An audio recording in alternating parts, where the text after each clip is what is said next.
Welcome back to part 2 of making a leather sheath. Today this will be the second step.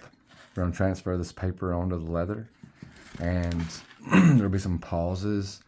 That way, in between stuff that you probably won't care to see.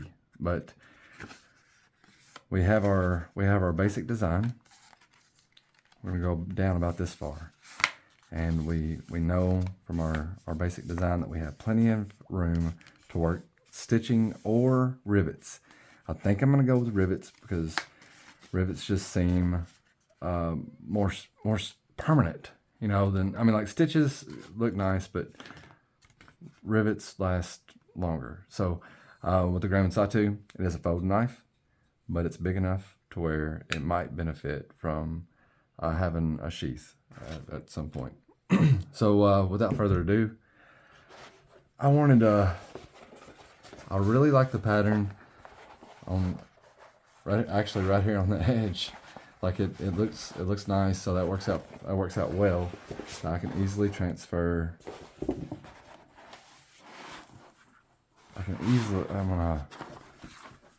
Sorry y'all. I'm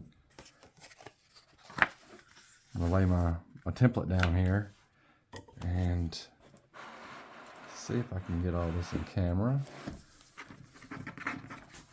When I go to cut this, I'm more than likely not going to be cutting this on camera. I'm going to use an X-Acto knife, and I want to make sure I'm just going to use a regular old X-Acto knife.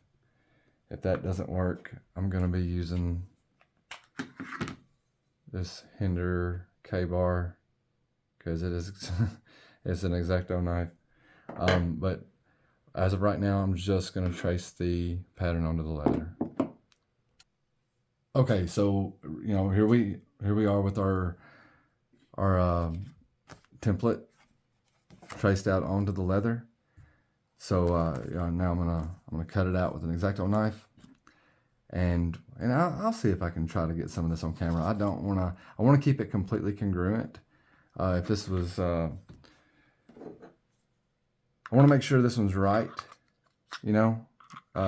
so if I'm having trouble, I'll just get back with you whenever we get this piece cut out.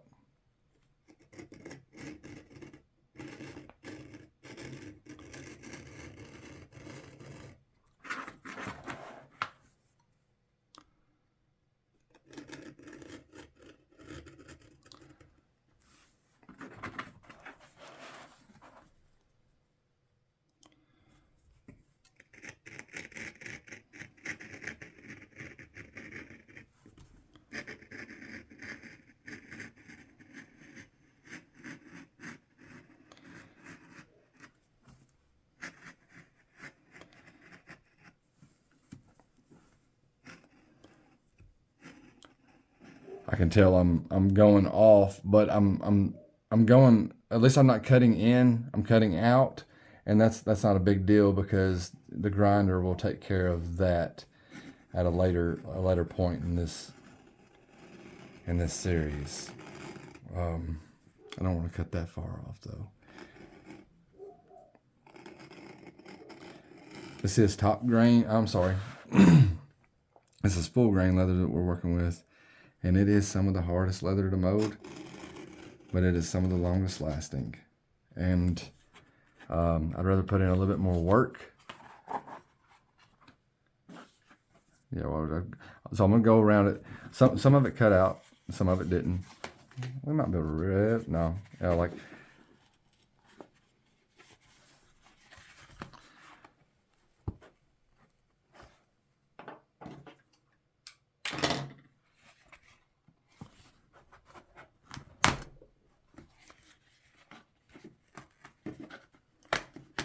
Yeah, okay, we can peel it out. All right, I'll peel it out. I'll get back with you. Okay, so we got our template cut out.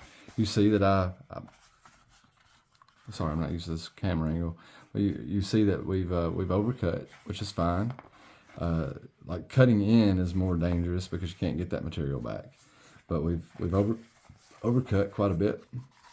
We've got this reverse roll going on, which is like I'm wanting to see. I'd like to see how this goes. Because like we're gonna have to mold this in an opposite direction. I wanted to avoid water molding if possible, but it may be necessary. It's not a big deal if it is. Like we can water mold it. Just if I can avoid it, I'm going to. But I may try to roll it in and see what it looks like.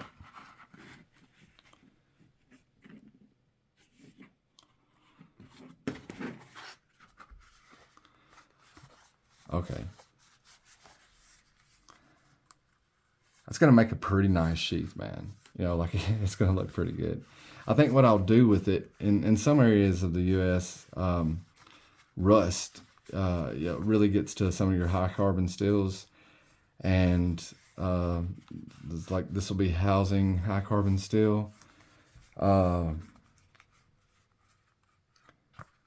Possibly.